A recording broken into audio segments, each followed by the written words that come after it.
Ертеде кішкентай бір сүйкімді қыз өмір сүріпті. Анасы оны өте жақсы көреді екен. Әжесінің де ең сүйікті немересі еді. Бірде әжесі немересінің туған күніне қызыл телпек сыйлапты. Қыз әжесінің сыйлығын басынан тастамай күйіп жүретін болыпты. Содан бері көршілері кішкентай қызды қызыл телпек деп атап кетіпті. Бір күні анасы бәліш пісіріп, қызына: «Қызым, мына бәлішпен бір құты майды әжеңе апарып, қал жағдайын біліп қайтшы» дейді. Қызыл телпек: «Жарайды анашым, апарып берейін» деп бәліш пен май салынған себетті алады. Анасының сөзін екі етпейтін қызыл телпек әжесіне аттанады. Оған әжесі тұратын ауылға жету үшін орман арқылы өту керек еді. Қызыл телпек орманда жалғыз жүрудің қаншалықты қауіпті екенін білмеді. Сондықтан ол өлең айтып, гүл теріп, асықпай жүрді. Бір кезде орманның ішімен келе жатқан қыздың алдынан бір қасқыр шыға келеді. «Қызыл телпек, сен қайда барасың?» деп сұрайды қызды жегісі келген қасқыр. «Мен әжемнің үйіне барамын. Оған анамның пісірген бәлішін және бір құты май алып бара жатырмын» дейді қыз. Қызыл телпек қасқырдың жаман пиғылынан бейхабар еді. «Ал әжең қайда тұрады?» деп сұрайды қасқыр. «Әжем бе? Ол орманның ар жағындағы ауылда, ауыл шетіндегі диірменнің жанындағы бірінші үйде тұрады» деп қызыл телпек қасқырға әжесінің тұратын жерін дәл айтып береді. Ол кезде жақын маңда отыншылар ағаш кесіп жатқан болатын. Қасқыр сол отыншылардың дауысын естіп, қызға тиіспейді. Қызыл телпектің әжесінің тұратын жерін біліп алған ол алдымен әжесін жемек болады.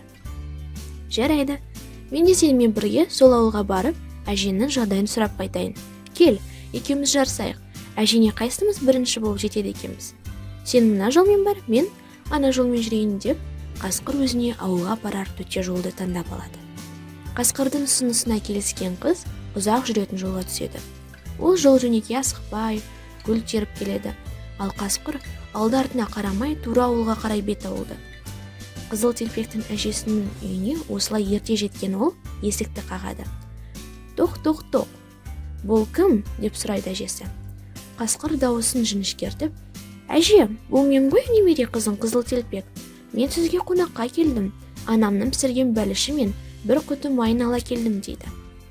Бұл кезде ауырып, төсек тартып жатқан әжей шынымен немересі келген екен деп ойлап: «Айналайын қызым, тұтқаның жанындағы жіпті тартсаң, есік ашылады» дейді дауыстап. Қасқыр жіпті тартып қалады. Сол кезде есік ашылады. 3 күн аш жүрген қасқыр баса көктеп кіріп келеді. Ашқарақтанып бірден әжейді бас салады да бүтіндей жұта салады. Содан соң есікті жауып, басына әжейдің қалпағын киіп, көзіне көзілдірігін тағып, төсегіне жатады да қыздың келуін күтеді. Сәлден соң есікті қызыл телпек қағады. «Тоқ, бұл кім?» дейді жуан дауыспен тойып алған қасқыр. Қыз гүрілдеген дауысты естіп, қорқып кетеді. Артынша әжеме суық тиіп, дауысы содан өзгерген болар деп ойлайды. «Бұл мен, сіздің немереңіз қызыл телпекпін. Мені сізге анам жіберді. Бәліш пен бір құты май алып келдім». Қасқыр дауысын өзгерте қойып, жіңішке дауыспен: «Тұтқаның жанындағы жіпті тарта ғой қызым, сонда есік ашылады» дейді. Қыз жіпті тартады, есік ашылып, үйге кіреді. Көрпемен бүркеніп жатқан қасқыр оған: «Қызым, себетті үстелдің үстіне қойып, өзің менің қасыма кел» дейді. Қызыл телпек бәліш пен май құйылған құты салынған себетті үстелдің үстіне қойып, қасқырдың жанына жақындайды.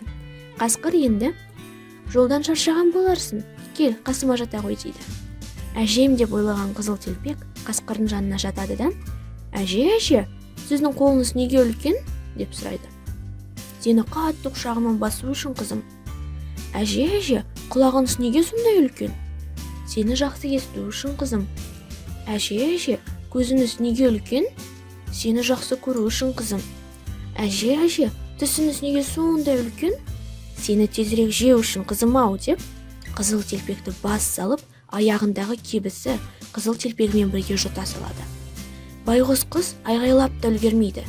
Бірақ бақытына қарай дәл осы сәтте үйдің қасынан бір отыншы өтіп бара жатқан еді. Отыншы қасқырдың дауысын естіп, үйдің терезесінен қарайды. Үй ішінде төсекте орнынан қозғала алмай жатқан қасқырды көреді. Оның қампиған қарнына қарап, не болғанын бірден түсіне қояды. Отыншы жыртқышты ұстап алып, қарнын жарып жібереді. Қасқырдың ішінен Қызыл Телпек пен әжесі дін аман шыға келеді.